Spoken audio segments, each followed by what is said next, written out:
What's up, everybody? It's Jordan, and welcome to the Sports Dude Hines Show. Today is August 19th, 2021. In this video, I'm going to be doing an AFC East Divisional preview, and joining me in today's video is Alex Robson. How you doing today, Alex? I'm doing well, my man. I am hyped up to be here. I am ready to go through the AFC East and just chat it up with you, brother. This is a very interesting division. I am ready and hyped. Let's just jump right into it, my man. Let's go. You were a big New York Jets fan, and before we kind of start talking about the Jets and the AFC East preview, can you kind of tell some of the listeners a little bit about yourself? Where they can find some of your content and stuff like that. Absolutely, man. My name is Alex Robson. I am the host of the Robson Sportscast. You can find the show on every major media streaming platform that you can find. I try and do shows every week. Sometimes it doesn't happen. I'm a very busy man. But I'm also a member of the Warzone Sports Network right here on YouTube. Definitely be sure to swing over there and subscribe to them. As also subscribe to this show if you're not, man. Come on now. We got to get this guy some love too. He's been on the Warzone a couple times, I think. But that's where you can primarily find me. I'm just a 20-year-old college kid chasing a dream of being an ESPN broadcaster and trying to bring a sports content that removes all the politics, which I think is an issue in the sports world today. Everything's just so political nowadays. But I try and bring the sports content that you guys want with no bull crap. I almost said a very bad word. I'm trying to keep it PG here, but that is where I am, man. And I'm also here right now. I'm ready to rock and roll, my man.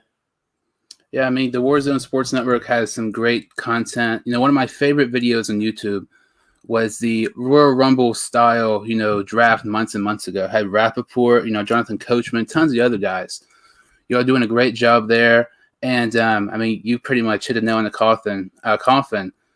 Politics and sports. We've seen ESPN do that for forever now, and it's just seems like sports is, in a way, it's not fun to talk about it because somehow there's always things that should not be talked about enter the sports topic, like politics and stuff like that.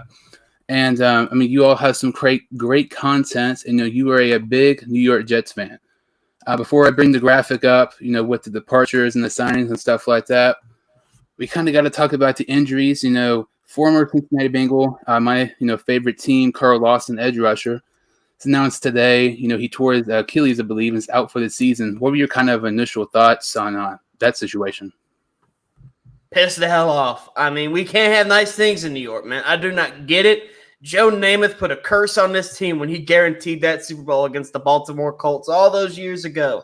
It seems like since then we can't catch a damn break. Like something always seems to happen in the offseason. I know teams always go through injuries, but for the Jets, it just feels like every major player they ever have or get goes through something, whether it's injury, whether it's being a drama queen with the Jamal Adams situation. Just something always happens. And Carl Lawson, I absolutely love Carl Lawson. I loved him in Cincinnati. Loved him coming out of college when he was in the draft process. I wasn't doing the show, of course, because I was very young and the tools that I have now weren't available to me then. But Carl Lawson was always one of my favorite players in the NFL. Always thought he was very underrated and that he was a Jet along with his head coach, Robert Saleh. I thought he was poised for a massive year, and I thought he had the potential to be a defensive player of the year with the type of the season I thought he was going to have. But, of course, the Achilles injury, and that's the thing that it is. It's an Achilles injury. That's probably the worst injury, in my opinion, to have in sports because it's just so hard to come back from and be what you were before that. We saw in basketball with Kobe Bryant. Even though Kobe Bryant was older when he had that Achilles injury, he was still one of the most premier scorers in the NBA. But when he came back, he just was not the same player. It really affected him, which led to his retirement. So I think Carl Lawson, I really, really want him to come back 100%, but I'm really, really nervous that it's not going to happen. And I think every Jet fan should be. It may be an overreaction. I know me freaking out about one player getting hurt, but when it's the New York Jets and they're very, very, very young and inexperienced in a lot of positions, I think it's a big issue losing Carl Lawson. And you look at Carl Lawson, he was, I believe he tore his ACL just a couple years ago with Cincinnati as well. He's had a more injury-prone history than some people think. He's actually missed quite a bit of time. I took away last season, he's missed quite a bit. But to me, Carl Lawson is one of those guys, he's not going to get you those 12 to 15 sacks a game, but he's going to get a quarterback pressure to every single game. He's one of the top of the list in quarterback pressures and quarterback hits. Honestly, lots of Bengal fans, were happy that they signed Trey Hendrickson. I was not at all. I I liked Carl Lawson far more than Trey Hendrickson. I think there's quite a bit of a gap between those two guys, but Carl Lawson to me is a very, very underrated talent. And the fact that he's already had an injury history before, not necessarily the same injury, that is not good. And especially, I mean, you paid him $3 for $45, and he's going to miss the whole year. Maybe there's a chance he comes back towards the end of the year if they were a playoff team. But since they're, not going to be even close, to the playoffs this year, he's going to be out for the year. But, there's also another injury today. I don't know how serious it is. I just saw you posted a couple of hours ago, Denzel Mims. Can you kind of talk about what that injury was and stuff like that? That doesn't sound very serious from what I've read into it. I feel like he just had a little minor tweak, and they just wanted to – it was more of a precautionary thing. Heard the same thing for Sheldon Rankins as well. It was just precautionary. The Jets have had it rough during this camp with the Green Bay Packers. I always hated these traveling camps and all that kind of stuff. I think it's just stupid. Why would you do that? Just stay there, do what you usually do, stay in New York, just do what you usually do. But it sounds like with Denzel Mims and Sheldon Rankins, it's just precautionary. And when you see a guy get carted off like Carl Lawson was, you want to do that. You just want to make sure that you do not have the injuries start piling up. So Carl Lawson, huge loss. But Denzel Mims and Sheldon Rankins sound like they're going to be just fine. Yeah, I'm glad to hear that about Mims. Not this past draft, but the year before, I actually wanted Mims over T. Higgins in the second round. I'm a big fan of Mims. I think he's going to be great with New York, especially, with Zach Wilson being at quarterback. I cannot wait to watch Wilson. Honestly, I've told people for months, if Zach Wilson came out in the 2020 draft with Joe Burrow, honestly, I do not know which quarterback I'd rather have if I was the Bengals at number 1. I like him a ton. Wilson's one of my favorite college quarterback prospects of all time, right up there with Burrow. I think they're side by side. And we're going to get right into it, kind of talking about the Jets' departures and additions. And I know I have Sam Darnold and Joe Flacco and the departures here, and the key departures. And to me, Joe Flacco did not play many games last year for the Jets. But to me, I feel like it was kind of mandatory for the Jets to have a quarterback who has at least played a regular season snap.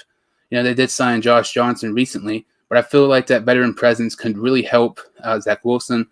And obviously, they lost Sam Darnold and the trade to Carolina, which I really feel like will benefit both teams. And can you kind of talk about, your thoughts on these departures and some of the key additions as well? Well, Sam Darnold, for those on this show that don't know me very well, I was never a fan of Sam Darnold. I was actually a junior in high school, and we had our junior-senior banquet at my school, Basement Christian Academy here in Blacksburg, Virginia. I was screaming in agony when the Jets took Sam Darnold at number 3 overall because I saw Mark Sanchez 2.0, and I have been 100% right on that take. He is a turnover machine and cannot read the field. And Sam Darnold, I don't get the love for him. I get he's a California boy. I get he's a pretty boy. I understand that. But he's just not a good NFL quarterback. So I think the Jets will end up winning that trade because the other guy, key departure Joe Flacco, played better, in my opinion, than Sam Darnold throughout the entirety when they played together. So I thought it was a big, big win for the Jets trading Sam Darnold. And then also an even bigger win, them getting Zach Wilson. You say pretty much what I say. Zach Wilson, in my opinion, was the second best quarterback in this draft class behind, of course, Trevor Lawrence. I don't know 100% how Corey Davis is going to fit into this offense. I understand he's going to be the wide receiver 1, but he's had some up and down moments. He's been good when he's healthy, but sometimes he hasn't been 100% healthy. But I also love the power move the Jets made by trading up for AVT, Elijah Vera Tucker out of USC. He's going to be really, really good. And you mentioned Carl Lawson when I talked about him. I thought he's going to be a massive power threat for the Jets in the pass rush game, but of course now the Achilles injury. Overall, the offseason for the Jets, I think, was a very, very good one. But just the unfortunate incident with Carl Lawson kind of puts a little bit of a damper on the mood there. And to me, I really feel like the Jets had a very underrated offseason. I know some people will say, they're not anybody huge aside from Carl Lawson. But guys like Zach Wilson, Elijah Vera Tucker, who to me that was a tremendous pick, trading up because, their offensive line has been shaky the past couple of years. And then not to mention they drafted Elijah Moore as well, who I think is going to be a terrific wide receiver.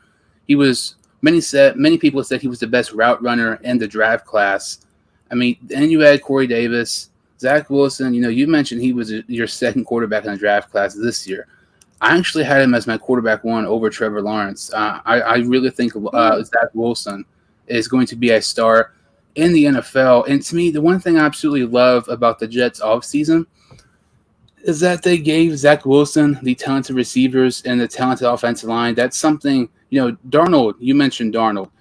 To me, he was extremely overrated from the get-go. Any quarterback starting at USC is a major overrated quarterback. I mean, Palmer, Sanchez, Darnold, just to name a few. But you look at it, Darnold did not have a ton of players around him. And I feel like that's one thing Robert Saleh and the Jets decided to do was give Zach Wilson the tools around him, like these great wide receivers and these, nice additions on the offensive line. That's something that Darnold didn't really have. So they don't want to, during Zach Wilson's time with New York, they don't want to say, oh, if he had weapons, they're giving him the weapons from the get-go. They're going to give him, he's in a much better situation than Sam Darnold was. And I feel like the Jets, to me, I don't think they're going to win many games this year, but I'm very, very excited to watch them this year. Yeah, I agree. I don't think the Jets are going to be a great football team by any means, but I think they're going to be a very competitive football team, which is very, very important for the maturation of Robert Saleh as a coach, Zach Wilson as a quarterback, and this team in general. And you mentioned Sam Darnold and Zach Wilson, the difference in weapons. That's the only kind of pass I'll ever give Sam Darnold, because I think, as much as I think he failed New York with how lofty the expectations were when he came in as being the savior of this franchise, the Jets also failed him. Mike McCagnon infamously is a terrible drafter. You get Adam Gase in his first press conference with the Jets looked like he was coked out of his mind. The big old bug eye was like, like I should have known then that there was going to be a lot of trouble in this franchise, and it did leave a bad taste in my mouth. But Sam Darnold, I really do want the best for him. I really want him to succeed in Carolina now where he's at, and I think he's got the tools to do it. But that turnover issue, man, that's the one thing that I think is one of the most uncurable things in the NFL. If you come into the league with a turnover issue, you're not going to succeed unless you are truly just a god-tier quarterback. The only guy I could think of that was so terrible in his rookie year and then evolved into one of the greats is Peyton Manning. And Sam Darnold's not Peyton Manning. Let's get that straight right off the bat. My Warzone Sports Network comrade Brian Bolster calls Sam Darnold the future GOAT, but he is also a USC fan, so I think there's a lot of bias there. So I'm not a fan of Sam Darnold. I think he's going to be one of the main things that holds Carolina back. But I think next year Carolina, if they have a high enough pick, I think they should try and get Sam Howell, the UNC guy. If they get a high enough pick and they decide that Sam Darnold is not part of their future, trade for the hometown guy. I think that's a very smart decision, in my opinion, if they were to pull that off. That's very interesting because to me, I keep on looking at surprise teams this season, and the top two teams that come to mind, I keep going back and forth, but who's going to be number one? Whether it's going to be the Vikings or the Panthers. I'm so excited to see both of those teams, and with the Panthers, you have Darnold, and he has far better weapons than he ever had in New York. Robbie Anderson, who is underrated. They drafted Terrace Marshall Jr., who was phenomenal, during his time at LSU when Joe Brady was the offense coordinator. And I would say my favorite non-Bengal receiver in the NFL, DJ Moore. I think he's the most underrated receiver in the NFL. They have a better offensive line than New York had when Darnold was with the Jets. Their defense is okay, nothing spectacular, but they play in a division, with the NFC South, who's, it's not going to be as good as it was last year with the Drew Brees retiring, but I still think it's one of the more underrated divisions in the NFL. Darnold, to me, I feel like he might have a career year this year, but I agree with what you said there with the turnovers. It is a major issue, and it's interesting. People keep on talking about Daniel Jones, and, he's going to be great for the Giants. You really look at it, there's not a major difference between Daniel Jones and Sam Darnold much at all. They're both turnover machines. They both have a ton of spotlight during their times in New York. And it seems like Sam Darnold, people were done from him from the get-go, but Daniel Jones, kind of gets a free pass every single time. And to me, that just does not make any sense at all. That's interesting because I kind of see it the opposite way, in my opinion, because Daniel Jones has been in the league, I believe, less time than Sam Darnold. I think they came in a draft apart. But I feel like a lot of people, including a lot of New York Giants fans, are ready to just get Daniel Jones out of there after a couple bad years where his best player, Saquon Barkley, has been hurt the past couple of years. He hasn't played a full season in his entire NFL career, I don't think, yet. So Saquon Barkley's been hurt. The weapons haven't been good. The offensive line hasn't been good. And the team hasn't been very, very good in general in terms of decision-making and all that. But they're ready to go ahead and burn Daniel Jones on the cross. But the next thing you know, Sam Darnold, the pretty boy California guy, who I call the California bum, gets a free pass because all of a sudden the New York Jets are just the worst franchise in the NFL, which I don't think is correct. I think they're up there, but I don't think anyone can beat the Detroit Lions for that title. But I think it's very weird, Sam Darnold. I think he gets a lot more benefit of the doubt than he truly deserves when you got a guy like Daniel Jones, who I believe actually has been better than Sam Darnold throughout his short career, and he's already trying to get the stake in the heart. So I genuinely don't get it. I think it's both a prove-it year for both, in my opinion, because Daniel Jones has weapons now. He's got Kenny Galladay. He's going to have a healthy Saquon Barkley, an improved offensive line, and a good coach, in my opinion, in Joe Judge. And now, same thing with Sam Darnold. You got Matt Rule, you got Joe Brady, you got DJ Moore, you got Robbie Anderson back. You got all these tools, including a healthy Christian McCaffrey. It's time to prove if you are worth it in the NFL. I think that's the storyline for both of them. It's interesting. I feel like I agree what you said with the Giants fans with Daniel Jones, but I feel like some people, I feel like they're kind of split the same way, with Sam Darnold. The one thing I will say about Darnold, I feel like part of the reason people were, tended to give up on him earlier because he was not having success. Because coming out of the draft, he was supposed to be this golden boy and star quarterback, and he's Daniel Jeremiah, the draft analyst for NFL Network, has him as one of the best quarterback prospects the past decade, which to me is just laughable because he's not even a top 5 quarterback prospect just the past 2 years, in my opinion. But with Darnold, it's very interesting with the expectations of him being in New York and him being a top pick and just not able to succeed, but kind of continuing here with, let's see here, the Patriots. Kind of switching to another team. We'll go with the Dolphins. Can you kind of talk about your thoughts on some of these departures and additions for the Miami Dolphins?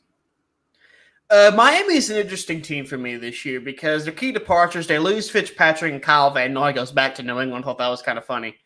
And their key additions is what really gets me, especially those first 2 names you see up on the board here. Jalen Waddle, the receiver out of Alabama, they get and repair him with Tua Tagovailoa. And then also Jacoby Brissett as kind of a backup plan. Miami, not a huge offseason because I think they are going to put a lot of faith into Tua Tagovailoa. I think they are putting faith in him as the franchise quarterback. Now, we heard a lot of whispers around saying that they're going to try and trade for Deshaun Watson before all the drama that gets on with him. I'm not going to get into that because that's not how I roll. But I think a lot is on the shoulders of Tua Tagovailoa along with this football team. They went 10-6 last year.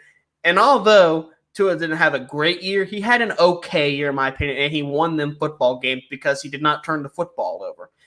I think last year, some of the general media got a little bit spoiled by what we saw out of Joe Burrow before the knee injury and Justin Herbert throughout the year. I mean, 2 guys that were on pace to have historical rookie quarterback seasons, and then Tua Tagovailoa kind of being a little bit of a dud in the group, really, really struggling at points and intervals. So I think that we need to have patience with Tua. I think I'm expecting a big year 2 out of him. I think he's going to make a big jump. I think him and Jalen Waddle are going to be a very good duo, and I really like the direction the Miami Dolphins are going. I think they are a sneaky team to be a postseason threat in the NFL this year. The Dolphins, to me, are very interesting because, in my opinion, the major question mark is going to be the consistency of Tua. You go to their departures, Fitzpatrick, he's obviously one of the most inconsistent quarterbacks in the league. But you really look at Fitzpatrick, he was okay, but there was times Fitzpatrick had to come in and basically bail Tua out at certain times throughout last season. And, they no longer have Fitzpatrick, so that they no longer have that, really situation. But they did sign Jacoby Brissett, which to me I thought was an extremely underrated and great signing. Because I think Jacoby Brissett is one of the better backup quarterbacks in the league, and if Tua will go down or if he's inconsistent, the Dolphins are the type of team, you're not going to need to throw for 300, 400 yards a game. If you can play turnover-free football and a touchdown, 200 yards, something like that, I feel like you're more than capable of winning. So I really love that signing there for Brissett going to Miami. Then you also look at the other key departure, Van Noy heading back to New England. That experiment with Van Noy did just not work out at all. And it's really worst-case scenario going to one of your divisional rivals in the Patriots. This Jalen Waddle pick here, to me, number 6, is very hypocritical. Being a Cincinnati Bengals fan, the pick number 5, everybody's like, oh, they should pick Penei Sewell. They should pick Penei Sewell. They took Chase. Oh, well, Burrow's going to be on his back the whole time. To me, okay, the Bengals offensive line was not good last season. I'm not going to say it was because if I would say it was good, that would mean I'm a incredibly stupid, biased Bengals fan, but you look at the Dolphins. The Dolphins have one of the worst offensive lines too. You really look at some of the stats. The Dolphins had the worst offensive line at certain points than the Cincinnati Bengals did last season. And the fact that they took Jalen Waddle at number 6 to me was a very questionable pick. I understand, he's supposed to be this next speedster receiver, similar to Tyreek Hill, and he's played with Tua together at Alabama. But to me, I think he's going to be great. I think he's going to be good with Miami. But to me, that pick was just very questionable. But they were able to pick a offensive lineman in the second round, Liam Eckenberg, the tackle from Notre Dame. I thought that was a nice pickup there. But last year the Dolphins were 10-6, and honestly, they did not really have any significant upgrades. To me, to really have them more than having them more than 10 wins this season. Yeah, 100% understand that. I think the biggest thing for them is undoubtedly Tua. I think that is the biggest question mark for them. If Tua Tagovailoa steps up, then this team's going to be better because they went 10-6 last year with all the issues that you mentioned. They were a very good football team last year, a very underrated football team. It almost made the playoffs if they would have won in the very last week of the year. So I think that Miami, I think the Waddle pick, let's be real here though, man. Every team in the NFL could use a Penei Sewell. Who doesn't want the generational tackle of the past 10 years? Penei Sewell is going to be a monster in Detroit. So I think I understand your take on the Waddle pick, but I feel like they're getting guys that Tua is familiar with and guys that fit Tua's strength, which I believe is his accuracy. I think he's a very accurate quarterback. Lacks a little bit of arm talent, but can't really sling the ball like a Joe Burrow can. But he can throw that football, and he's accurate with it. And Jalen Waddle had a lot of success with Tua back in Alabama. So I think that's a good pick in my opinion. The difference, I think, with the Cincinnati decision to pick Jamar Chase, which is kind of the same situation, is that Joe Burrow's offensive line got him out for the year. Tua's offensive line still let him go to 10-6 and had him a decent season. Joe Burrow was in the midst of a very, very promising rookie year, and the offensive line buckled and had his knee buckle. So I think there's a significant difference between the two situations. But in the end, I definitely understand the position. I do think it's a little bit hypocritical if guys were saying, absolutely slamming the Bengals for the pick and then absolutely praising the Dolphins for it. But I can kind of understand. It's a double-edged sword when we talk about that Jalen Waddle pick compared to the Jamar Chase pick. I feel like Waddle will be really nice with Miami. I just feel like there was better players available in my opinion, and possibly better situation for your team. The one thing I do really like most about it is that the chemistry with Tua. I think they really help him because they have Devontae Parker, who's one of the more underrated receivers in the league, but they didn't really have that star or another top tier receiver aside from Parker. So getting Waddle, I think, really help Tua's confidence. And he was inconsistent last year. You get somebody who you've played with before. That really can help and boost your confidence quite a bit. And I kind of go into the next team here, the New England Patriots.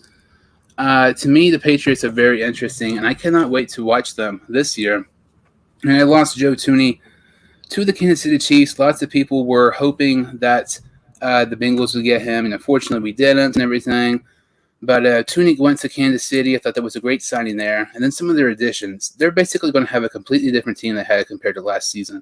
They drafted Matt Jones, best possible pick.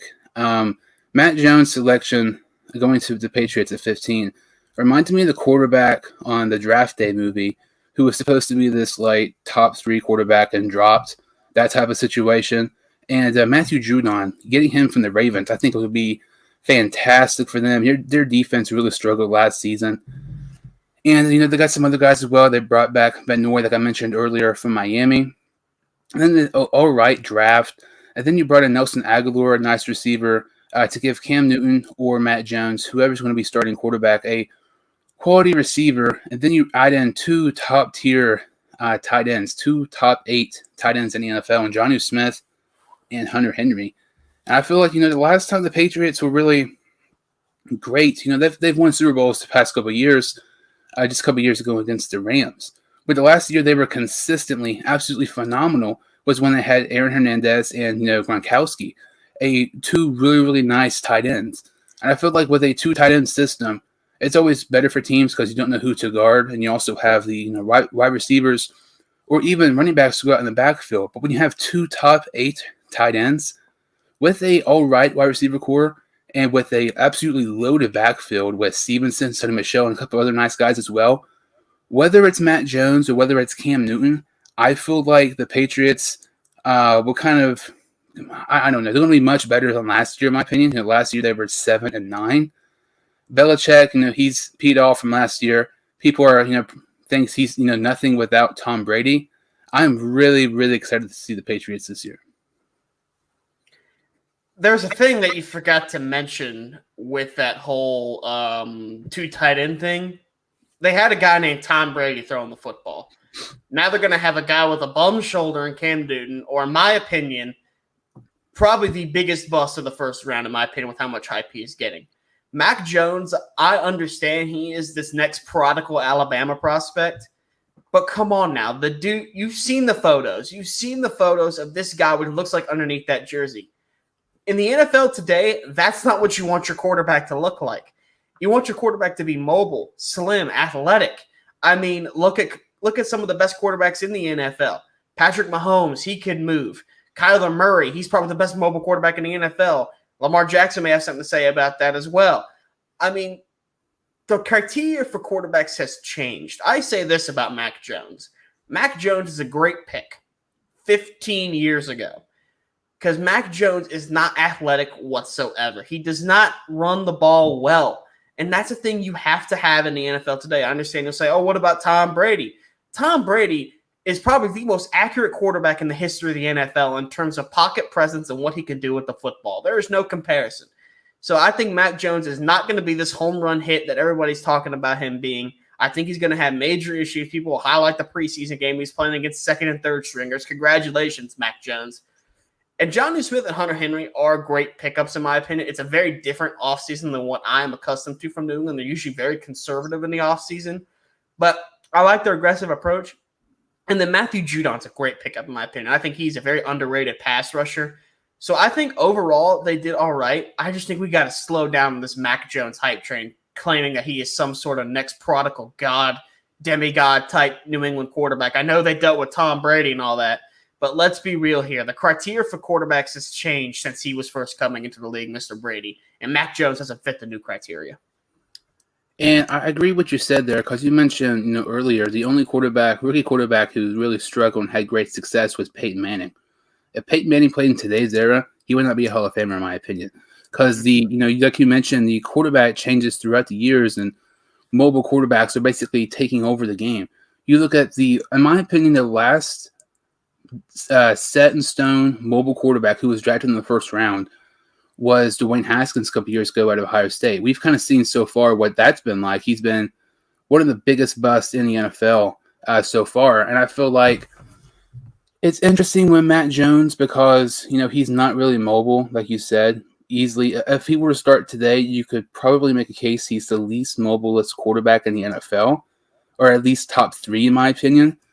But the thing I would say about Jones is with the weapons they got in the offseason, like Jonnu Smith and Hunter Henry, and these guys that have in the backfield and different players like that, they don't have a top 5 offense, but they're not going to need Matt Jones to carry them on his back and throw for 400 yards. And, players like that we have seen, for example, like Matthew Stafford. If the Lions win, he's going to throw for 350, 400 yards for the past decade or so. Matt Jones isn't really going to have to do that. But to me, the one thing I just like about Matt Jones the most is his decision-making. I think I had him as my number 4 quarterback heading into the draft. And to me, it's interesting because there are flaws, but there are good things about him too. The limited mobility is a major question mark. But with his accuracy, short arm accuracy, and his decision-making, to me, really outweighs the flaws at times with his limited athleticism. See, that's the thing with Mac Jones. I didn't have him in my top 5 when it came to quarterback rankings. I have number 1, I had, of course, Trevor Lawrence, 2, Zach Wilson, 3, Justin Fields, 4, Trey Lance. I think he possibly has the highest ceiling in the draft, but because, he's got a lot of things to go work on. And number 5, I didn't even have Matt Jones. I had Kyle Trask, the quarterback out of Florida, who's now a Tampa Bay Buccaneer, because Kyle Trask, he has everything you just said. Accuracy. He has great decision-making, but Kyle Trask actually can move if he has to. Mac Jones, I just don't see it. And people are talking about Mac Jones being a Heisman finalist at Alabama. Yeah, when he had 5-star wide receivers, a great offensive line, the greatest coach in college football history, Nick Saban, and the Heisman winner, Devontae Smith, along with other great wide receivers. So for the New England Patriots to have success with Mac Jones, they're gonna have to be what they're not, and that is an insanely aggressive team and sign big names, sign big guys that can make plays. Because Mac Jones, I think he could be a good quarterback. I think he falls into the list potentially wise as a guy that you can win the Super Bowl with, but he's not going to win you a Super Bowl. Guys that can win a Super Bowl, guys like Mahomes, Brady, Rodgers, those massive names. Guys that can win you, guys that you can win a Super Bowl with, guys like Kirk Cousins. I think you can win a Super Bowl with him as your quarterback. I think you possibly could still win a Super Bowl with Cam Newton. I think there's some issues there, but I think you could. I'm not sure. He's been looking okay in some camp videos I've seen, but then again, you'd have to have a really good defense and maybe a great running back. But so I think at his best, he's a guy that you could carry to a Super Bowl. You could help get to a Super Bowl championship. I don't think he's going to be the guy to save you and make you a champion.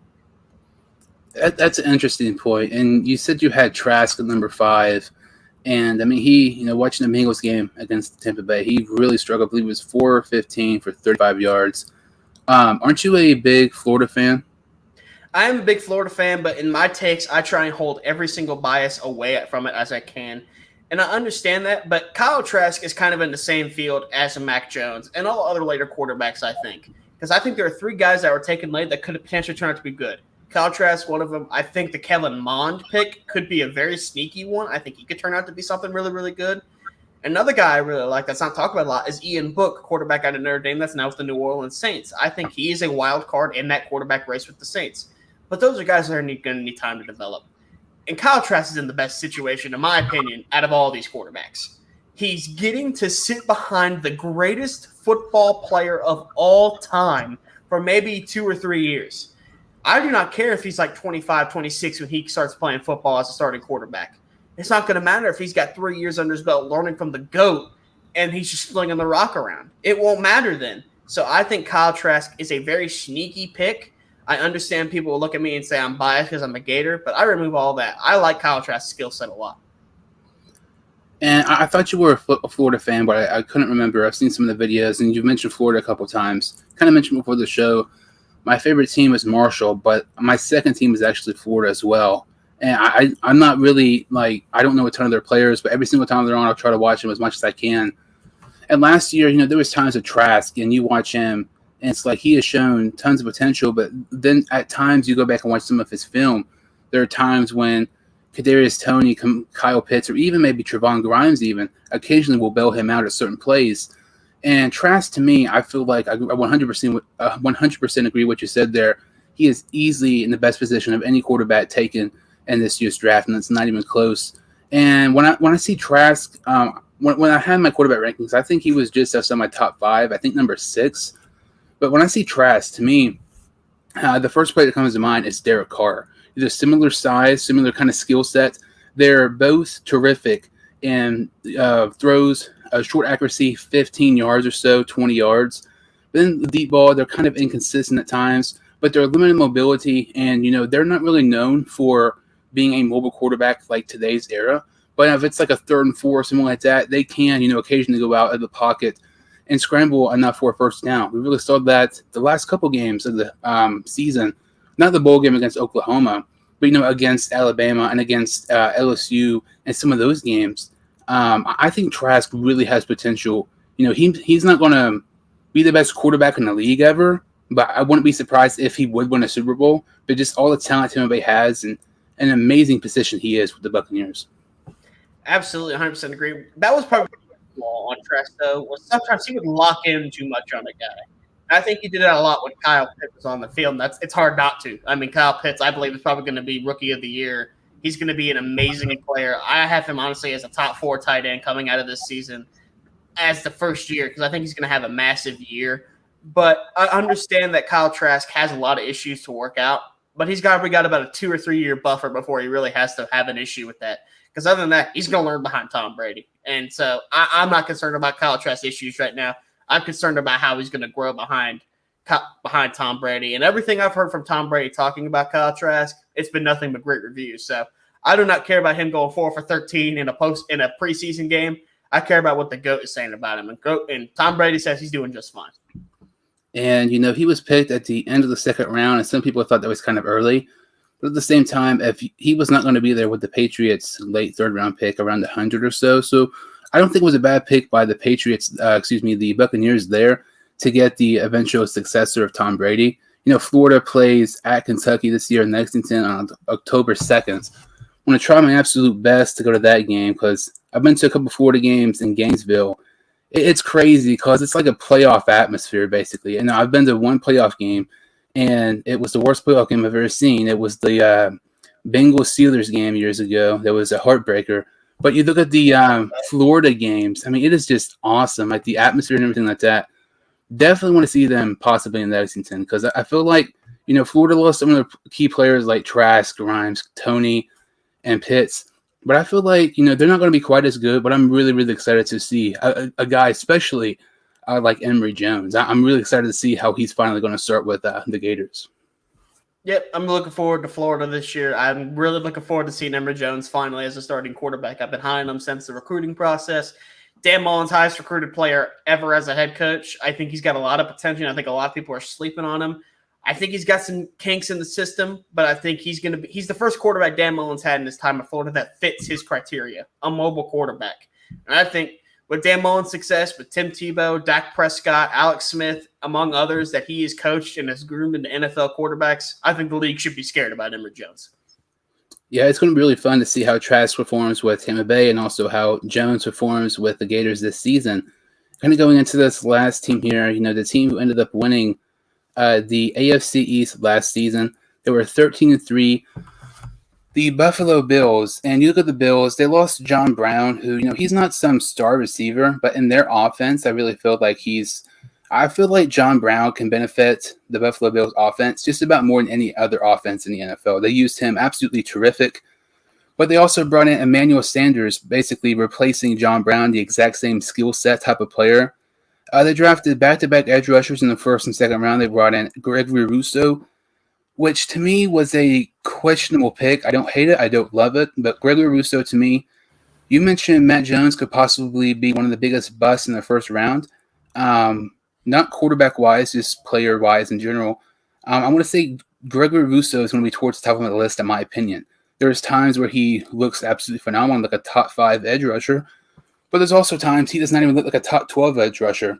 In this absolutely stacked class with the edge rushers we saw in this past year's draft, I felt like it might have maybe went better if they would have went edge maybe in the second and then later round. But like I mentioned, they got Carlos Basham from Wake Forest, another edge rusher who that pick I liked far more than Gregory Rousseau. And in my opinion, the most important thing with the Buffalo Bills in this offseason, they were able to keep offense coordinator Brian Daboll. Many people expected him to leave, and you really look at it, I honestly thought he was going to go to the Chargers. It made so much sense. But the fact that they kept him, Daboll has been a major part of Josh Allen's progression. His leap year, last year being an MVP candidate, he's been a major part of why Allen has had so much success. Allen's first year as a starter, they were a top 5 worst offense in the league. Now Allen's I'm not saying he's a top 5 quarterback, but now there are some people who would say he's a top 5 quarterback. It's crazy how much Daboll has helped Allen throughout the years.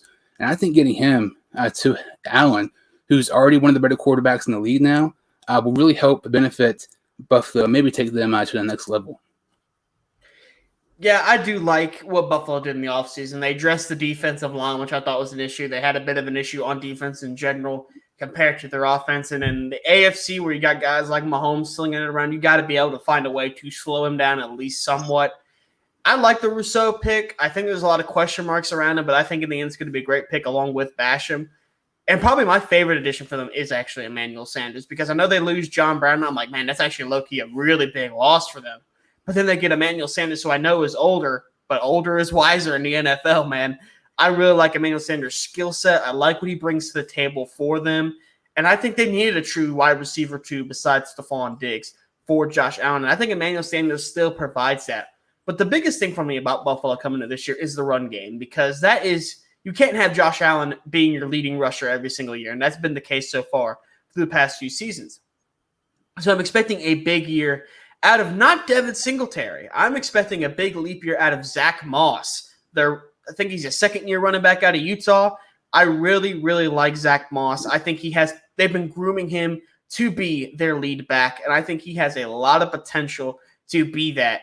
When he runs with the physicality I see him run with sometimes, it reminds me a bit of Marshawn Lynch during his prime era in the NFL. So I think Buffalo could have a sneaky great year, and I honestly think, beside the Chiefs, they could easily be AFC champions.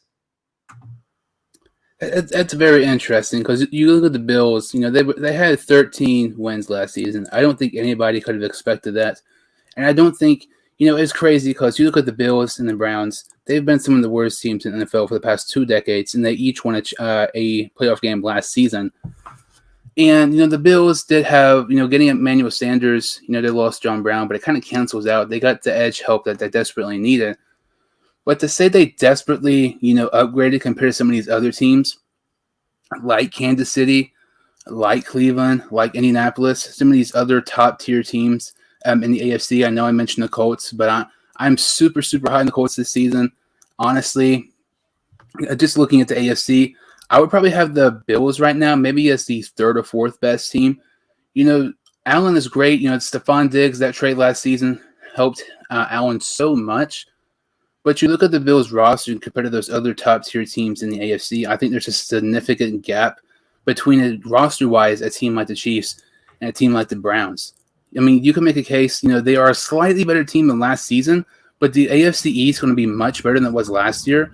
And we already talked about Tua, winning, the Dolphins having 10 wins last season. That's despite Tua's inconsistency. That's with the Patriots losing Tom Brady for the first year in over 20 years. That's with the Jets having the 2nd pick in the draft. All 3 of those teams, in my opinion, will be just as good or if not better. So with the Bills barely upgrading, they got those edge rushers. I think this division might be a little more closer than what some people think. That's actually probably one of the hotter takes I've heard about this division. I think that the exact opposite. I think for the longest time, this has been the Patriots division, but I think now it is officially the Buffalo Bills division. I understand that a lot of these teams are a couple of years away. I think the Dolphins are going to be a good football team this year. We'll see in our records that we're going to present here in a little while that I think they're still going to be a good football team, borderline playoff, but I still think they got a couple things they got to patch up first. New England, I think, has a lot more issues than a lot of people want to admit they had because of the Patriots. They've been the most dominant dynasty of the past few years. And probably all the sports. And the Jets, they're incredibly young. I mean, they just lost their best defensive player, in my opinion, in Carl Lawson. They got a rookie quarterback in Zach Wilson with a lot to prove, rookie head coach. So they're going to have some growing pains as well. So right now, in the future, what you mentioned could be a big issue. I do think that this division has potential to be absolutely loaded. But for me right now, it is all Buffalo right now. I think they could easily sweep the division this year. I do think Buffalo will end up winning the division. I feel like the AFC East, there's 3 playoff contenders in that division. But, the Jets, they're not going to be this great team, but I think they might surprise people slightly this season. But it's the fact, honestly, the AFC East, I would say it's right up there with the AFC North. I think the AFC North is much better, but the AFC East is one of the more underrated divisions in the NFL, in my opinion. I don't know if I see the Bills sweeping the AFC East. That would be really interesting. And if they were able to do that, I would definitely say they're Super Bowl contenders. I fully expect Buffalo to end up winning their division, but I think it might be slightly harder than some people expect. They had 13 wins last season. I don't see them winning more than 13 this year. Maybe they, have 12 wins, or who knows. But it's very interesting.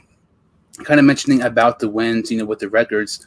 Go ahead and show the records we have for each NFL team, and in the AFC East. So can you kind of talk about some of your AFC East, your reasoning for these record predictions? Absolutely, I can. I had the Buffalo Bills winning the division easily at 14-3. I think they're going to be an elite football team this year. I think they are going to compete for the AFC crown. and I think they sweep this division easily. I think there's not a team here that I think has one thing that is better than Buffalo. Second place, I got the Dolphins at 11-6. I think they're going to make a big jump. I expect a great year 2 out of Tua Tagovailoa. I think they're going to have a great year 2 with him, and Brian Flores is going to finally admit to himself that he's found his quarterback. Patriots at 8-9. I still have issues with that offense. Who's going to be the quarterback? Do they truly believe that Mac Jones is the guy? Is Cam Newton going to be anything close to what he used to be back in 2015? I just think the Patriots, I think they're going to be a great 8-9. They're going to compete in every single game they're in. I just think they're going to struggle more. And then my Jets at 5-12. I thought this was going to be a little bit higher. I thought about 6 or 7 wins before the Carl Lawson injury, but now I think that defense is going to be a little bit more rough than I thought it was originally going to be. And then, of course, you got the New York Jets offense that I think is going to be solid, but I think they're going to need a lot of work. I think the Jets are going to be a competitive team, but I think they're still way too young to say anything more than 5 wins. And before we started doing this video today, I originally had the Jets going 3-14, and this was before I heard the Carl Lawson news, and I was looking at their schedule, and I thought about having them, 5-12 as well, because I think they are capable of having 5 wins. Because I think they're going to get a couple of wins, against some easier teams. But there's a couple of games they're more than capable of winning. I think the Jets' ceiling is maybe like 6-11 or something like that. I think they definitely are capable of more than the 3 wins I have them here. The Dolphins 8-9. I know I had them having 2 wins less than I had them last season, but especially that was Tua's rookie year, and Ryan Fitzpatrick. He started about half the year. The whole situation in Miami. Despite, the whole situation, and it was really a hot mess at times, with Tua's inconsistency. The fact that they would have a double-digit wins was very, very impressive. But I do not trust Tua. I know on the Warzone Sports Network, Joe Morley is a Tua hater. I'm not going to say I'm a Tua hater, but I'm more of a Tua hater than a Tua lover easily. But I cannot – I'm not going to depend on the Dolphins to win me a big game against the Patriots or against the Bills if Tua is my quarterback. And if I don't depend on Tua, I'm definitely going to be dependent on Jacoby Brissett, his backup, if Tua were to go down or if Tua, really sucks at any point of the season. The Patriots 11-6, I think they're capable of having a double-digit win season. I keep looking at New England. I keep looking at a 9-8 to 11-6, kind of in that range. They have a much better roster than they did last season. I know the major question mark is quarterback, but the one thing the more I look about New England, the thing I see is very interesting.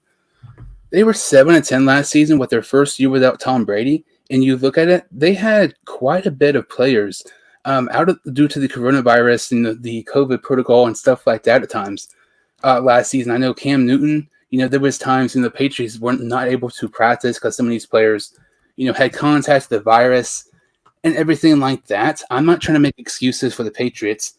I don't want to because I do not like them at all. They're probably the second or third team I hate the most in the NFL. But the Patriots, to me, with Bill Belichick is easily the best head coach in the NFL. So I feel like there's times where you look at games, the coaching factor compared to the other teams, the Dolphins or the Patriots. I feel like Belichick can outcoach Brian Flores, which I think he's going to be a terrific head coach. He already is with Miami. But I feel like there's times where Belichick's coaching might have a big factor on the Patriots win or not. And then you look at the Bills. They won the AFC East last season. I fully expect them to win again this year. I think this is theirs for the taking again. They're going to have a repeat it just like they did last season. But I'm really interested in this division. I honestly think it's much better than the people think. Yeah, I've actually gone on record and have said that I believe this division could turn out to be what the NFC West is right now, because I believe that division is kind of slowly but surely going to end up killing itself because a lot of the great players in that are getting up there in their age. But you look at this division, every single team believes, despite what we think, has their franchise quarterback they think in their game. Of course, Josh Allen solidified as probably one of the better quarterbacks in the NFL.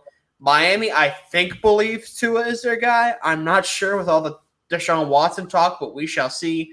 New England, I think they got it in Mac Jones, and I know the Jets got it in Zach Wilson. I believe he is our franchise guy, and I know Robert Saleh and Joe Douglas believe that. So if all of these guys end up hitting and these teams just get better and better, this could be probably one of the most back and forth divisions in the NFL, because you could have 4-star quarterbacks dueling it out.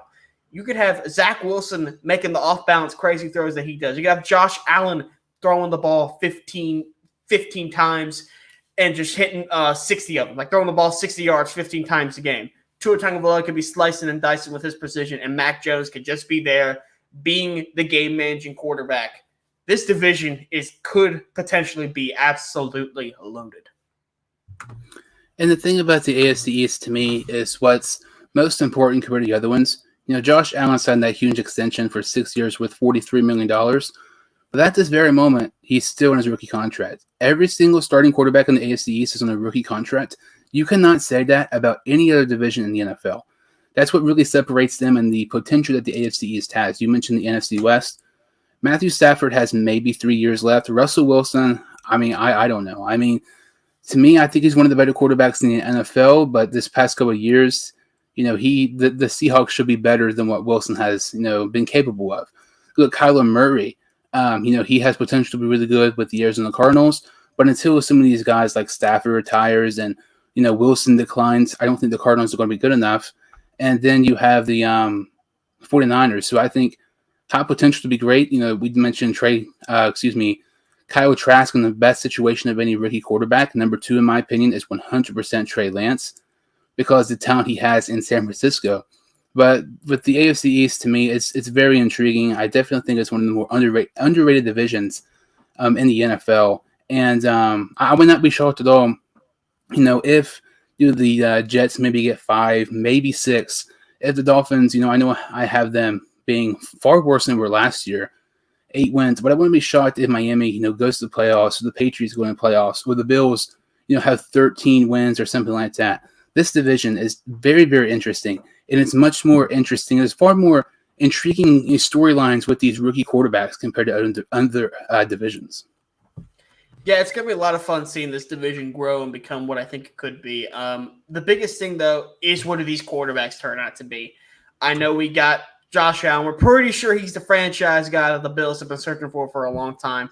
He's got that big extension coming on the way. That's when it's going to really start proving, because then you're going to lose a lot of the weapons you have. You're going to lose the ability to continue to get great weapons.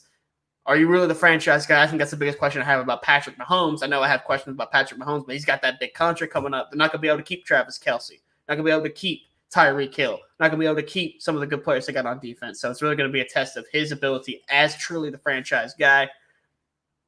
Tua, going to be a big question mark. Let's see what he can do in year 2. I think we're going a little bit too hard on him after a mediocre to normal rookie year, in my opinion, for a starting quarterback, especially when coming off an injury like he was. Zach Wilson, of course, the rookie out of BYU. I really, really loved him. I loved him from the minute I saw him. I was like, Zach Wilson, one of those guys that I didn't hear about a lot because, of course, he played at BYU. And then when I saw some people saying like he was the second best quarterback on the draft, I was like, besides Justin Fields, are you crazy?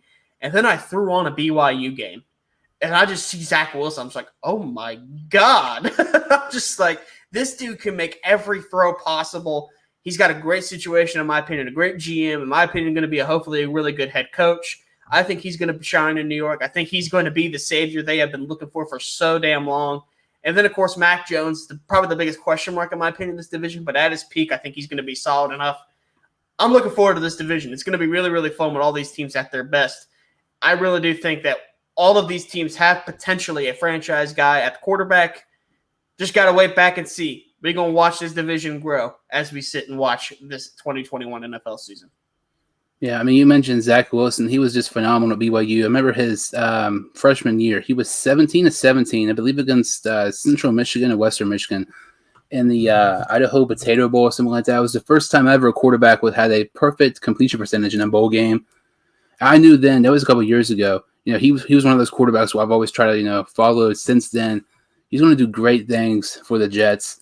And I really cannot wait for Wilson. He's easily my favorite quarterback prospect this season. Well, aside from Trask, starting quarterback wise, the guys like Fields and Lawrence, everybody like that. But cannot wait for the AFC East. Definitely one of the most intriguing divisions in the NFL this season. This has been a lot of fun. So, Alex, can you tell some of the listeners who can follow you on social media and everything? You can find the show on Instagram as well at the Robson Sportscast, ROBSONSPORTSCAST. Good Lord, I was trying to make sure I said every word there I could because good Lord, I had messed it up before. And also, you can follow the Warzone Sports Network on Instagram. Keep up to date with all the amazing shows we got on there. Be sure to follow and like and subscribe on the Warzone Sports Network. Be sure to catch this coming week's episode. I am going to get one out eventually. Probably going to record it tomorrow night. But been a lot of fun, man. Absolutely appreciate the opportunity to jump on your show, and I look forward to the next time. I'm making sure this isn't going to be a one-hit wonder, my man. Yeah, I mean, I really appreciate you joining. This was a lot of fun. Thought this went really well and everything. Make sure you go follow Alex on social media. Put the links in the description below. Make sure to follow me, the Sports 2 Hines Show, on Instagram and Twitter. And make sure to like this video and subscribe to the channel. I would really, really appreciate it. And I will see you all next time on the Sports 2 Hines Show.